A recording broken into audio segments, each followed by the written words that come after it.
बच्चों, आज हम पढ़ेंगे कक्षा 8 सामाजिक अध्ययन के अंतर्गत सामाजिक एवं राजनीतिक जीवन विषय का चौथा अध्याय न्यायपालिका। और हम आपको बता रहे हैं इस पाठ से संबंधित प्रश्नों के उत्तर अभ्यास प्रश्न उत्तर में। ध्यान दें बच्चों, सबसे पहले जैसे कि हम सभी पाठों के प्रश्न उत्तर बताते समय सबसे पहले आपको बताते हैं पाठ के अंतर्गत पूछे गए प्रश्न और उनके उत्तर, यानी कि जो पाठ के बीच बीच में कुछ प्रश्न पूछे होते हैं सबसे पहले हम उनके उत्तर आपको बताते हैं और उसके बाद पाठ के अंत में पूछे गए प्रश्नों के उत्तर। तो चलिए सबसे पहले जान लेते हैं पाठ के बीच में पूछे गए प्रश्न और उनके उत्तर। तो पहला प्रश्न है बच्चों, क्या आपको ऐसा लगता है कि इस तरह की न्यायिक व्यवस्था में एक आम नागरिक भी किसी नेता के खिलाफ मुकदमा जीत सकता है? अगर नहीं तो क्यों? और ये प्रश्न आपको देखने को मिलेगा बच्चों 56 नंबर पेज पर। आप अपनी पाठ्य पुस्तक के 56 नंबर पेज देखें, यहाँ पर आपको इस प्रकार का एक प्रश्न देखने को मिलेगा। तो इस प्रश्न का उत्तर क्या लिखेंगे बच्चों? इसका उत्तर लिखेंगे आप, इस तरह की न्यायिक व्यवस्था जहां किसी न्यायाधीश को उसके पद से हटा सकते हैं या उसका तबादला कर सकते हैं, वहां एक आम आदमी किसी नेता के खिलाफ मुकदमा नहीं जीत सकता है, क्योंकि इस स्थिति में न्यायाधीश स्वतंत्र रूप से फैसला नहीं ले सकते हैं और वह हमेशा नेता के पक्ष में ही फैसला सुनाएगा। तो आई ना बात समझ में आपके? आप किस प्रकार से उत्तर लिखेंगे? ये आपका पहला प्रश्न था बच्चों, और इसका उत्तर आप ठीक इसी प्रकार से लिखें, इसे याद भी करें। दूसरे प्रश्न की बात करते हैं। यहाँ पर पूछा है 2 वजह बताइए। और कौन सी 2? कि लोकतंत्र के लिए स्वतंत्र न्यायपालिका अनिवार्य क्यों होती है। इस बारे में आपको 2 वजह बतानी है और ये आपका प्रश्न मिलेगा आपको 57 नंबर पेज पर। आप अपनी पाठ्य पुस्तक के 57 नंबर पेज देखें बच्चों। 57 नंबर पेज पर आपको इस प्रकार का एक प्रश्न देखने को मिलेगा। उत्तर में आप लिखें, लोकतंत्र के लिए स्वतंत्र न्यायपालिका अनिवार्य। और यहाँ पर क्या करेंगे आप? इसे हेडिंग बनाएंगे आप, और हेडिंग बना के यहाँ पर आप लिखेंगे पॉइंट में। तो नंबर 1 लिखेंगे आप, 2 वजह बतानी है आपने। नंबर 1 वजह ये है, न्यायपालिका की स्वतंत्रता अदालतों को भारी ताकत देती है, क्योंकि स्वतंत्र न्यायपालिका ही विधायिका और कार्यपालिका द्वारा शक्तियों के दुरुपयोग को रोक सकती है। ठीक है। दूसरा पॉइंट लिखेंगे आप, स्वतंत्र न्यायपालिका ही नागरिकों के मौलिक अधिकारों की रक्षा कर सकती है। यदि न्यायपालिका स्वतंत्र नहीं होगी तो नागरिकों के मौलिक अधिकारों का हनन होगा। तो ठीक इसी प्रकार से आप अपना उत्तर लिखें और इसे अच्छे से याद करें बच्चों। बात करते हैं यहाँ पर तीसरा प्रश्न आता है बच्चों, और तीसरे प्रश्न में पूछा गया है, उपरोक्त मामले को पढ़ने के बाद 2 वाक्यों में लिखिए कि अपील की व्यवस्था के बारे में आप क्या समझते हैं। ये प्रश्न आपको देखने को मिलेगा 59 नंबर पेज पर। 59 नंबर पेज देखें आप अपनी पाठ्य पुस्तक के, और यहाँ पर बच्चों उत्तर आप इस प्रकार से दे सकते हैं। उत्तर में लिखेंगे, अपील व्यवस्था से मतलब है कि अगर किसी व्यक्ति को लगता है कि निचली अदालत का फैसला सही नहीं है तो वह उससे ऊपर की अदालत में उस फैसले के लिए या उस फैसले के विरुद्ध अपील कर सकता है। आई बात समझ में? यदि किसी व्यक्ति को लगता है कि निचली अदालत यानी जो छोटी अदालत होती है अपने पास की, उसका फैसला यदि उसको उचित नहीं लगता, सही नहीं लगता, तो वह उससे ऊपर की अदालत यानी बड़ी अदालत में इसके लिए अपील कर सकता है। आई बात समझ में? तो इस प्रकार से आप अपने इस तीसरे प्रश्न का उत्तर लिख सकते हैं और साथ साथ समझे भी बच्चों कि यहाँ पर क्या कुछ आपको बताया जा रहा है। आप ध्यान दें बच्चों, यहाँ पर जो है अब शुरू हो जाते हैं तालिका अध्ययन से संबंधित प्रश्न। और चलिए जान लेते हैं। सबसे पहला प्रश्न आपका क्या है बच्चों? पहला प्रश्न ये है, अपनी शिक्षिका की सहायता से इस तालिका में दिए गए खाली स्थानों को भरिए। और आपको तालिका दिख रही है ना, आप अपनी पाठ्य पुस्तक में देख सकते हैं। इस प्रकार का एक आपको जो है टेबल दिखाई देगी इस प्रकार की, और इस टेबल में यहाँ पर जो है रिक्त स्थान दे रखे हैं, ये आपको जो है भरने हैं। और यहाँ पर जो है सबसे पहले लिखा है विवाद का किस्म या विवाद की किस्म, और यहाँ पर उदाहरण लिखा है। इसी प्रकार से आपको जो है प्रश्न में एक टेबल देखने को मिलेगी, एक तालिका। और उत्तर में क्या करेंगे आप? उत्तर में आप लिखेंगे, उत्तर में करेंगे उदाहरण के लिए, जैसे कि यहाँ पर नंबर 1, नंबर 2, नंबर 3 दे रखे हैं, तो ये कहाँ पर लिखने हैं आपको? यहाँ पर उत्तर में उदाहरण में नंबर 1 यहाँ पर लिखेंगे, नंबर 2, नंबर 3 और नंबर 4। ध्यान रहे आपको 1, 2, 3, 4 में यहाँ पर जो उत्तर देना है। और पहले में क्या लिखना है आपने? पहली लाइन में लिखना है, सरदार सरोवर बांध को लेकर केंद्र और राज्य कौन सा राज्य? गुजरात। सरकार के बीच विवाद। ठीक है।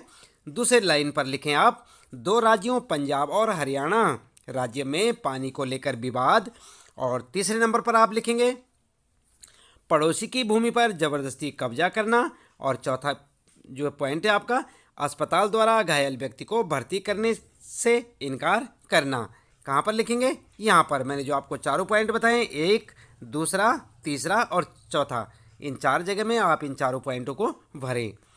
इसके बाद बच्चों अगला प्रश्न देख लेते हैं। दूसरा प्रश्न है, फौजदारी और दीवानी कानून के बारे में आप जो समझते हैं उसके आधार पर इस तालिका को भरें। और कौन सी तालिका? आप देख सकते हैं। सबसे पहले आप ये जानें कि ये कौन से नंबर पेज पर है? 60 नंबर, 60 नंबर पेज पर आपको इस प्रकार का एक प्रश्न देखने को मिलेगा बच्चों। इस प्रश्न का उत्तर आप जो है लिखेंगे। सबसे पहले आप एक टेबल यहाँ पर जो है देख सकते हैं। प्रश्न के साथ साथ आपको एक टेबल देखने को मिलेगी। इसमें लिखा है यहाँ पर उल्लंघन का विवरण, यहाँ पर कानून की शाखा और अपनाए जाने वाली प्रक्रिया। और इन्हें जो है आप यहाँ पर जो है कुछ भरेंगे। चलिए देख लेते हैं उत्तर में। उत्तर में आप क्या करेंगे? उत्तर में आप ठीक उसी प्रकार से एक टेबल बनाएंगे बच्चों। इस प्रकार की एक टेबल बनाएं। और यहाँ पर जो है सबसे पहले आप देख रहे हैं कानून की शाखा और अपनाई जाने वाली प्रक्रिया। देखिए ना आपने यहाँ पर कहाँ पर भरनी है आपको? कानून की शाखा और अपनाई जाने वाली प्रक्रिया, इतने में आपको उत्तर लिखना है। तो ठीक इसी प्रकार की एक टेबल आप यहाँ पर बना सकते हैं और उसमें भी आप वही लिखेंगे, कानून की शाखा और अपनाई जाने वाली प्रक्रिया। कानून की शाखा वाले जो है कॉलम में आप क्या लिखेंगे? यहाँ पर लिखेंगे नंबर फर्स्ट और सेकेंड। सबसे पहले लिखेंगे फौजदारी कानून और नीचे लिखेंगे दीवानी कानून। आई बात समझ में? फौजदारी कानून और दीवानी कानून। सबसे ऊपर जो है फौजदारी कानून के अंतर्गत आप ये दो बातें लिखेंगे, FIR दर्ज कराई जाती है, पुलिस जांच करती है और अदालत में केस फाइल करती है। तो यहाँ पर जो है फर्स्ट में लिखेंगे FIR दर्ज कराई जाती है। सेकेंड, यहाँ पर जो आप सेकेंड लिखें, सेकेंड में लिखते हैं पुलिस जांच करती है और अदालत में केस फाइल करती है। इसके बाद बच्चों जो दूसरे नंबर पर है यहाँ पर जो है दीवानी वाले में फर्स्ट और सेकेंड आप क्या लिखेंगे? फर्स्ट में लिखेंगे प्रभावित पक्ष की ओर से न्यायालय में एक याचिका दायर की जाती है और सेकेंड में लिखेंगे अदालत राहत की व्यवस्था करती है। तो समझ गए ना आप? यहाँ पर जो है ये दो फर्स्ट सेकेंड फौजदारी के लिए लिखेंगे और दीवानी के लिए ये दोनों आप लिखें। इस प्रकार से एक टेबल बनाएं बच्चों। दिख रही ना आपको टेबल? और इस प्रकार से आप अपना उत्तर दे सकते हैं। ध्यान रहे ये फर्स्ट है, ये सेकेंड है और ये फिर फर्स्ट है, ये सेकेंड है। ये दोनों अलग अलग पार्ट में बटी हुई है। और इसके बाद बच्चों देख लेते हैं यहाँ पर पाठ के अंत में पूछे गए प्रश्न और उनके उत्तर। तो अब हम आपको बता रहे हैं जो पाठ आपने पढ़ लिया, पाठ के लास्ट में अंत में आपको कुछ प्रश्न देखने को मिलेंगे। और सबसे पहला प्रश्न है, आप पढ़ चुके हैं कि कानून को कायम रखना और मौलिक अधिकारों को लागू करना न्यायपालिका का एक मुख्य काम होता है। आपकी राय में इस महत्वपूर्ण काम को करने के लिए न्यायपालिका का स्वतंत्र होना क्यों जरूरी है? तो आपने पाठ में पढ़ा होगा बच्चों। क्या जानते हैं आप कि न्यायपालिका का स्वतंत्र होना क्यों जरूरी है? चलिए कोई बात नहीं, उत्तर में यहाँ पर आप इस प्रकार से लिख सकते हैं। सबसे पहले आप लिखेंगे उत्तर स्वतंत्र न्यायपालिका, फिर एक हेडिंग डालेंगे बच्चों। हेडिंग डाले बिना ना लिखें आप, हेडिंग जरूर डालें। उसके बाद फर्स्ट लिखेंगे न्यायपालिका की स्वतंत्रता अदालतों को भारी ताकत देती है। इसके आधार पर वह विधायिका और कार्यपालिका द्वारा शक्तियों के दुरुपयोग को रोक सकती है। क्या आई बात समझ में? इसके बाद सेकंड लिखेंगे आप दूसरा पॉइंट, न्यायपालिका देश के नागरिकों के मौलिक अधिकारों की रक्षा में अहम भूमिका निभाती है। ठीक है, क्लियर? तीसरे पॉइंट को लिखेंगे आप, अगर किसी नागरिक को लगता है कि उसके मौलिक अधिकारों का उल्लंघन हो रहा है वह अदालत में जा सकता है। ठीक है, तो इस प्रकार से आप 3 पॉइंट लिखें। देख रहे ना आप यहाँ पर, यह पहला प्रश्न आपका यहाँ पर पाठ के अंत में पूछे गए प्रश्न में से पहला प्रश्न का उत्तर ये आप देख सकते हैं। हेडिंग डाल के लिखेंगे स्वतंत्र न्यायपालिका और ये तीनों पॉइंट में उसका उत्तर। आइए बच्चों दूसरे प्रश्न पर चलते हैं। यहाँ पर पूछा है अध्याय 1 में मौलिक अधिकारों की सूची दी गई है, उसे फिर पढ़ें। तो आपको मौलिक अधिकारों के बारे में मालूम होगा बच्चों। मौलिक अधिकार आपने पढ़ लिए होंगे, उसे फिर पढ़ें आप एक बार। आपको ऐसा क्यों लगता है कि संवैधानिक उपचार का अधिकार न्यायिक समीक्षा के विचार से जुड़ा हुआ है? चलिए उत्तर देख लेते हैं। उत्तर में आप लिखेंगे, उत्तर लिखें संवैधानिक उपचार का अधिकार और हेडिंग डालें। फिर लिखें यदि किसी नागरिक को लगता है कि राज्य द्वारा उसके किसी मौलिक अधिकार का उल्लंघन हुआ है तो मौलिक अधिकार की प्राप्ति के लिए इस अधिकार का सहारा लेकर अदालत जा सकता है। क्लियर। और इसके बाद न्यायिक समीक्षा के बारे में आप लिखेंगे, यहाँ पर भी हेडिंग डालें। फिर लिखें यदि न्यायपालिका को लगता है कि संसद द्वारा पारित किया गया कोई कानून संविधान के अनुसार नहीं है तो वह उस कानून को रद्द कर सकती है। इसे न्यायिक समीक्षा कहा जाता है। इस प्रकार हम कह सकते हैं कि संवैधानिक उपचार का अधिकार न्यायिक समीक्षा से जुड़ा है, क्योंकि संवैधानिक उपचार के अंतर्गत न्यायालय कानून को रद्द कर सकता है। तो इस प्रकार से आप अपना उत्तर लिख सकते हैं बच्चों। ये आपका दूसरा प्रश्न है और यहाँ पर जो है 2 हेडिंग डालेंगे आप, संवैधानिक उपचार का अधिकार और न्यायिक समीक्षा, और उसके बाद उत्तर लिखते चले जाएं। बात करते हैं यहाँ पर तीसरे प्रश्न की बच्चों। नीचे तीनों स्तर के न्यायालय को दर्शाया गया है। कहाँ दर्शाया गया है आप देख सकते हैं, ये है आपका प्रश्न के अंदर एक, यहाँ पर जो है इस प्रकार से आप एक चित्र देख रहे होंगे बच्चों। यहाँ पर जो है तीनों स्तर की जो है न्यायालय को दर्शाया गया है, सर्वोच्च न्यायालय, उच्च न्यायालय और निचली अदालत। देख रहे हैं ना आप, यहाँ पर 3 है, ये 3 दिख रहे हैं आपको, 1, 2 और 3, सर्वोच्च न्यायालय, उच्च न्यायालय और निचली अदालत। तो प्रश्न क्या कहता है? प्रश्न कहता है नीचे तीनों स्तर के न्यायालय को दर्शाया गया है, प्रत्येक के सामने लिखिए कि उस न्यायालय ने सुधा गोयल के मामले में क्या फैसला दिया था। अपने जवाब को कक्षा के अन्य विद्यार्थियों द्वारा दिए गए जवाबों के साथ मिलाकर देखें। तो यहाँ पर जो है उत्तर में क्या लिखेंगे आप? उत्तर आप इस प्रकार से लिखें, तीनों अदालतों का फैसला किस प्रकार से आया था। देखें सबसे पहले सर्वोच्च न्यायालय का, फिर देखेंगे उच्च न्यायालय का, फिर निचली अदालत का। तो यहाँ पर जो है सबसे पहले आप हेडिंग में लिखेंगे सर्वोच्च न्यायालय, हेडिंग डालेंगे लक्ष्मण और उसकी मां शकुंतला को दोषी पाया और उम्र कैद की सजा सुनाई। किसने? सर्वोच्च न्यायालय ने। सुभाष चंद्र के खिलाफ पर्याप्त सबूत नहीं थे, इसलिए उसे दोष मुक्त कर दिया। आई बात समझ में? उसके बाद उच्च न्यायालय का क्या फैसला था? सुधा की मौत एक दुर्घटना थी, क्योंकि तीनों के विरुद्ध पर्याप्त सबूत नहीं थे। लक्ष्मण, शकुंतला और सुभाष चंद्र तीनों को बरी कर दिया। किसने? उच्च न्यायालय ने अपने फैसले में। बात करते हैं निचली अदालत की। तो निचली अदालत ने क्या कहा? लक्ष्मण, उसकी मां शकुंतला और सुधा के जेठ सुभाष को दोषी करार दिया और तीनों को मौत की सजा सुनाई। ठीक है, तो इस प्रकार से आप अपना उत्तर लिख सकते हैं इस प्रश्न का। यहाँ पर आप देख सकते हैं ये तीसरा प्रश्न है और तीनों अदालतों के फैसले के बारे में यहाँ पर बताया गया है। सर्वोच्च न्यायालय, उच्च न्यायालय और निचली अदालत ने क्या क्या फैसला सुनाया था। आगे बच्चों चौथा प्रश्न है, सुधा गोयल मामले को ध्यान में रखते हुए नीचे दिए गए बयानों को पढ़िए। जो वक्तव्य सही है उन पर सही का निशान लगाइए और जो गलत हैं उनको ठीक कीजिए। तो अभी आपने सुधा गोयल का मामला पढ़ा था इससे पहले प्रश्न में, तीसरे प्रश्न में। तो यहाँ पर जो है आपको कुछ यहाँ पर देखें, कैवाले में आरोपी इस मामले को उच्च न्यायालय लेकर गए क्योंकि वे निचली अदालत के फैसले से सहमत नहीं थे। क्या ये सही है या गलत है? और दूसरा देखेंगे आप यहाँ पर, खैवाले में वे सर्वोच्च न्यायालय के फैसले के खिलाफ उच्च न्यायालय में चले गए और गए लिखा है अगर आरोपी सर्वोच्च न्यायालय के फैसले से संतुष्ट नहीं है तो दोबारा निचली अदालत में जा सकते हैं। तो यहाँ पर जो है उत्तर में आप लिखेंगे कै वाला ऑप्शन सही है।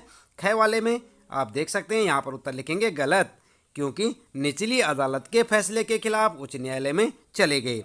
और गए वाले में लिखें आप गलत, सर्वोच्च न्यायालय देश की सबसे ऊपरी अदालत है, इसके फैसले के खिलाफ निचली अदालत में नहीं जा सकते। ठीक है, तो इस प्रकार से आप अपना उत्तर लिख सकते हैं। यहाँ से देख रहे हैं ना आप, इस प्रकार से आप अपना उत्तर दे सकते हैं।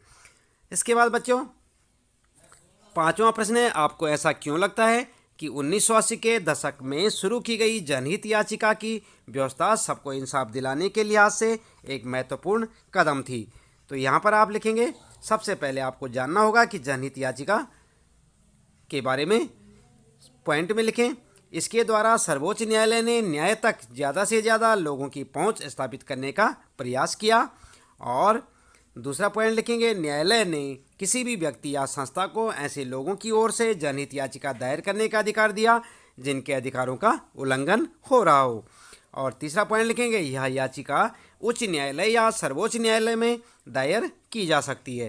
तो इस प्रकार से आप अपना उत्तर दे सकते हैं जनहित याचिका के बारे में। ठीक है, और चौथा पॉइंट लिख सकते हैं आप, अब सर्वोच्च न्यायालय या उच्च न्यायालय के नाम भेजे गए पत्र या तार, टेलीग्राम आदि को भी जनहित याचिका माना जा सकता है। तो इस प्रकार से ठीक है बच्चों, आप अपना उत्तर लिख सकते हैं। ये 5वां प्रश्न है और जो है यहाँ पर इसका उत्तर आप पॉइंटों में इस प्रकार से लिखें। बात करते हैं बच्चों 6ठा प्रश्न और देख लेते हैं। ओल्गा टेनिस, यहाँ पर क्या लिखा है? ओल्गा टेलिस बनाम मुंबई नगर निगम। क्या देखे आपने? ओल्गा टेलिस बनाम मुंबई नगर निगम मुकदमे में दिए गए फैसले के अंशों को दोबारा पढ़िए। तो आप पढ़े अपनी पाठ्य पुस्तक में। इस फैसले में कहा गया है कि आजीविका का अधिकार जीवन के अधिकार का हिस्सा है। अपने शब्दों में लिखिए कि इस बयान में जजों का क्या मतलब था, या इस बयान से जजों का क्या मतलब था। ठीक है, किस बयान से? आजीविका का अधिकार जीवन के अधिकार का हिस्सा है। जजों का बयान क्या था? आजीविका का अधिकार जीवन के अधिकार का हिस्सा है। तो इसका मतलब जजों ने क्या बताया था? तो यहाँ पर उत्तर लिखेंगे आप। उत्तर लिखेंगे आजीविका का अधिकार जीवन के अधिकार का हिस्सा। ठीक है, और हेडिंग डालेंगे, पॉइंट में लिखेंगे नंबर 1, कानून के द्वारा तय की गई प्रक्रिया जैसे मृत्युदंड देने और उसे लागू करने के अलावा और किसी तरीके से किसी की जान नहीं ली जा सकती। एक दूसरा पॉइंट लिखेंगे, जीवन के अधिकार का इतना ही महत्वपूर्ण पहलू आजीविका का अधिकार भी है। कोई भी व्यक्ति आजीविका के बिना जीवित नहीं रह सकता। समझ गए होंगे आप, जब रोजगार नहीं होगा तो व्यक्ति जीवित कैसे रहेगा। तीसरा पॉइंट लिखेंगे, इस मुकदमे में याचिकाकर्ता झुग्गियों और पटड़ियों में रहते हैं और उन्हें वहां से हटाने की मांग की जा रही है। चौथा पॉइंट लिखें, अगर उन्हें झुग्गियों या पटड़ी से हटा दिया जाए तो उनका रोजगार भी खत्म हो जाएगा और वे अपनी आजीविका से हाथ धो बैठेंगे। इस प्रकार वे जीवन के अधिकार से भी वंचित हो जाएंगे। आई बात समझ में? तो इस प्रकार से आप अपना इस प्रश्न का उत्तर लिख सकते हैं बच्चों। ये 6ठा प्रश्न है और यहाँ पर जो है उत्तर आप देख सकते हैं। हेडिंग डाल के लिखें, अच्छे से लिखें बना के, इसे याद भी करें। 7वां प्रश्न है बच्चों, इंसाफ में देरी यानी इंसाफ का कत्ल। इस विषय पर एक कहानी बनाइए। तो आप अपने हिसाब से भी बना सकते हैं। आपने कभी कोई कहानी ऐसी सुनी होगी जिसमें इंसाफ में देरी हुई या न्याय आने में काफ़ी समय लगा। आप लिख सकते हैं इंसाफ में देरी यानी इंसाफ का कत्ल। और यहाँ पर लिख सकते हैं ये कहानी हासिमपुरा हत्याकांड की कहानी। हेडिंग लिख सकते हैं यहाँ पर, हेडिंग डाल के सबसे पहले लिखेंगे, हासिमपुरा उत्तर प्रदेश में पीएससी की हिरासत में 22 मई 1987 को 23 मुसलमानों की हत्या कर दी गई। उनके परिवार पिछले 20 साल से न्याय के लिए संघर्ष कर रहे हैं। इस हत्याकांड में मुकदमा शुरू होने में जो इतना विलंब हुआ, इसके कारण सितंबर 2002 में सर्वोच्च न्यायालय ने यह मामला उत्तर प्रदेश से दिल्ली स्थानांतरित कर दिया। यह मुकदमा अभी भी चल रहा है। इसमें प्रोविंशियल और कॉन्स्टेबलरी पीएससी के 19 लोगों पर हत्या और अन्य आपराधिक मामलों के आरोपों में मुकदमा चलाया जा रहा है। इस मुकदमे में 2007 तक केवल 3 गवाहों के ही बयान दर्ज किए जा सके थे। तो आई बात समझ में? इस प्रकार से आप अपना उत्तर लिख सकते हैं यहाँ पर, इंसाफ में देरी यानी इंसाफ का कत्ल, हासिमपुरा के बारे में। और इसके बाद बच्चों यहाँ पर ध्यान देंगे आप, 8वां प्रश्न आता है आपका एनसीईआरटी के पाठ्य पुस्तक पेज 65। आप कितने नंबर पर? 65 के शब्द संकलन में दिए गए प्रत्येक शब्द में शब्द से वाक्य बनाइए। तो आप क्या वाक्य बनाएंगे? उत्तर में लिखेंगे आप, उत्तर लिखेंगे सबसे पहला, दूसरा, तीसरा, ऐसे पॉइंट बना के लिखें। वरी करना, तो यहाँ पर जो है सर्वोच्च न्यायालय ने सुधा गोयल केस में सुभाष चंद्र को सबूतों के अभाव में बरी कर दिया। दूसरा लिखेंगे अपील करना, आरोपियों ने अधीनस्थ न्यायालय के फैसले के खिलाफ उच्च न्यायालय में अपील दायर की। और तीसरा लिखेंगे मुआवजा, मुआवजे के बारे में लिखेंगे न्यायालय, यहाँ पर न्यायालय लिखें, न्यायालय पीड़ित पक्ष के लिए मुआवजा देने का आदेश दे सकता है। और अगला लिखेंगे चौथा पॉइंट, बेदखली, रेलवे स्टेशन के पास झुग्गियों में रहने वालों को अदालत ने वहां से बेदखल कर दिया। 5वां पॉइंट लिखें, उल्लंघन, यदि किसी नागरिक को लगता है कि किसी व्यक्ति या राज्य द्वारा उसके मौलिक अधिकार का उल्लंघन हुआ है तो वह अदालत में जा सकता है। तो इस प्रकार से आप देख सकते हैं बच्चों, ये आप जो है अपने 8वें प्रश्न का उत्तर लिख सकते हैं। पेज नंबर 65 पर भी आप देख सकते हैं शब्द संकलन को। इसके बाद यहाँ पर बात करते हैं बच्चों, 9वां प्रश्न शुरू होता है। यह पोस्टर भोजन अधिकार अभियान द्वारा बनाया गया है। किसके द्वारा? भोजन अधिकार अभियान। ध्यान दें।